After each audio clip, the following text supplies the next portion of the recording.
Morning children, today's our topic శతక మాధురి. శతక మాధురిని శతక కవులు రాశారని చెప్పుకుంటాం అన్నమాట. అసలుకి శతకం శతం అంటే అర్థం ఏంది అని అంటే 100 అని అర్థం.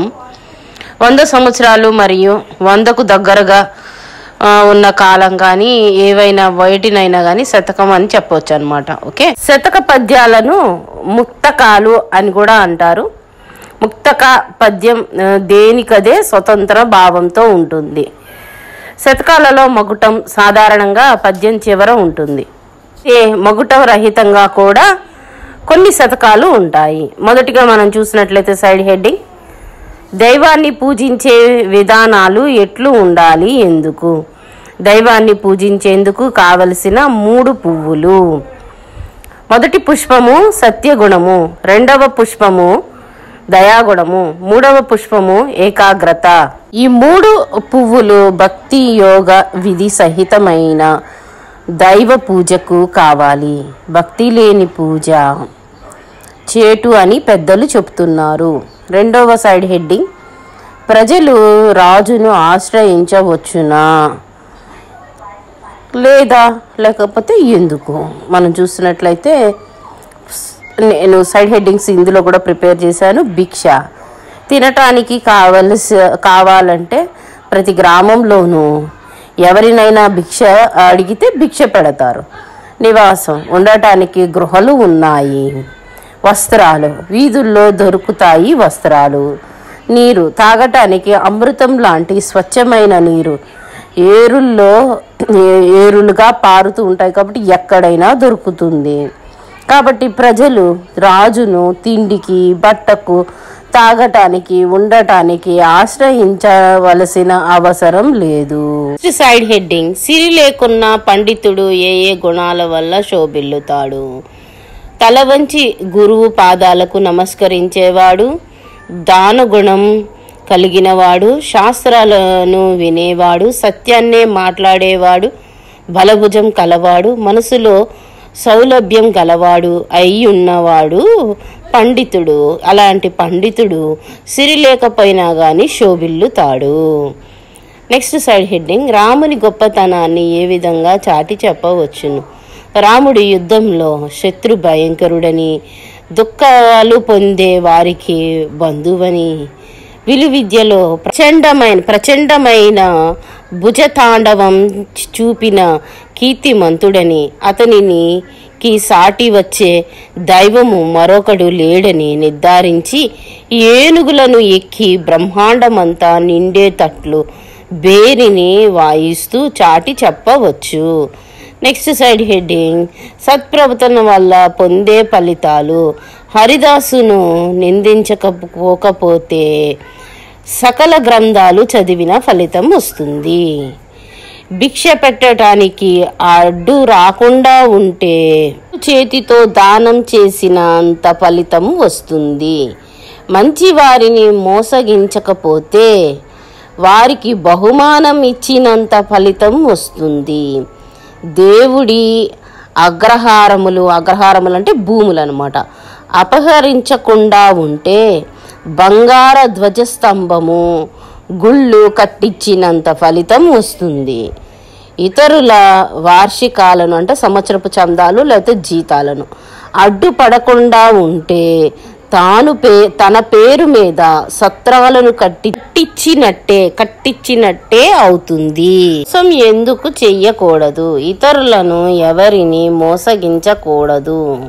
అందులో మంచి వారిని మోసగించటం మరింత పెద్ద తప్పు. మంచి వారిని మోసగించకపోతే వారికి బహుమానం ఇచ్చినంత ఫలితం వస్తుంది. మోసగాడిని ప్రపంచం నమ్మదు. 10 వాక్యాల జవాబు. ఇవన్నీ మనం పైన చెప్పుకునేవన్నీ చాలా ఇంపార్టెంట్ అనమాట, అందుకనే చెప్పాను. 10 వాక్యాల జవాబు మనం చూసినట్లయితే, శతక పద్యాలలోని నీతులు నిత్య జీవితంలో ఎట్లా ఉపయోగపడతాయో విశ్లేషించి రాయండి. మొదటిగా మనం చూసినట్లయితే శతక పద్యం నీతి భక్తి బోధించే పద్యాలు అంటారు. మనిషి జీవితంలో ఎలా ముందుకు సాగాలో తెలియజెప్పే నీతులు ఉన్నాయి. నరరూప రాక్షసులు. నరరూప రాక్షసులను లక్షణాలను భీమకవి వేణుగోపాల శతకంలో చెప్పాడు.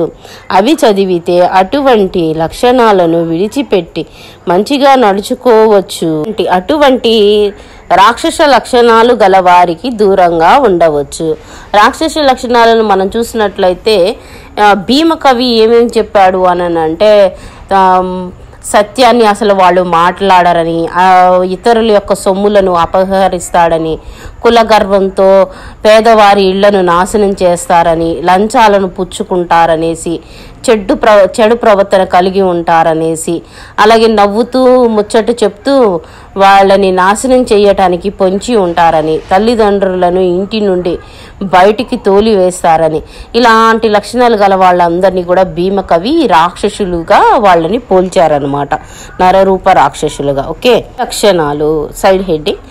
పుస్తకంలో ఎన్నో మంచి లక్షణాలు కనిపిస్తాయి కదా, కాబట్టి మంచి పుస్తకం ఎలాంటిదో మంచి లక్షణాలు గల మిత్రుడు కూడా అలాంటి పుస్తకం లాంటి వాడు అని శతక పద్యాల ద్వారా తెలుసుకుని మంచి మిత్రులను సంపాదించుకొని జీవితంలో సుఖపడవచ్చు అని నేను తెలుసుకున్నాను. నెక్స్ట్ సైడ్ హెడ్డింగ్ దేశభక్తి త్యాగబుద్ధి. నాదేశ్వర శతకంలో చెప్పిన విషయం గ్రహించి మనం దేశభక్తిని త్యాగబుద్ధితో ప్రజల దయనీయ స్థితిని తొలగించవచ్చని తెలుసుకున్నాను. నరసింహ శతకంలో పద్యం చదివి మంచి లక్షణాలను అలవర్చుకోవచ్చు. దైవమాన్యాలు అపహరించకూడదని, మంచి వారిని మోసం చెయ్యకూడదని ఉండటమే చాలా మంచి లక్షణం అని తెలుసుకున్నాను. తర్వాత సైడ్ హెడ్డింగ్ భగవంతుని పూజ. భగవంతుని పూజకు సత్యం, దయ, ఏకాగ్రత ముఖ్యమని గ్రహించి దైవభక్తితో జీవించవచ్చని తెలుసుకున్నాను. దుర్జేటి పద్యం. నెక్స్ట్ సైడ్ హెడ్డింగ్ దుర్జేటి పద్యం. రాజ ఆశ్రమం అవసరం లేదని, దుర్జేటి పద్యం చదివి రాజకీయ నాయకులకు వెంట తిరగటం మాని హాయిగా స్వేచ్ఛగా బతకవచ్చని, అలాగే నీటి కోసమే కానీ మనం ఆల్రెడీ క్వశ్చన్స్ చదువుకున్నాం కదా, నీటి కోసం అనే కానీ, బట్టల కోసం అనే కానీ, తిండి కోసం అనే కానీ, నివాసం కోసం అనే కానీ రాజును ఆశ్రయించాల్సిన అవసరం లేదని చెప్పుకున్నాం కదా, అవన్నీ దుర్జేటి పద్యం నుంచి మనం తెలుసుకున్నాము. తర్వాత పండితుడికి డబ్బు కంటే కూడా సత్య భాషణము, మంచితనము, గురుభక్తి ముఖ్యమని గ్రహించాను. గోపన్న చెప్పినట్లు శ్రీరాముని మించిన సాటి అయిన దైవము లేదని తెలుసుకున్నాను.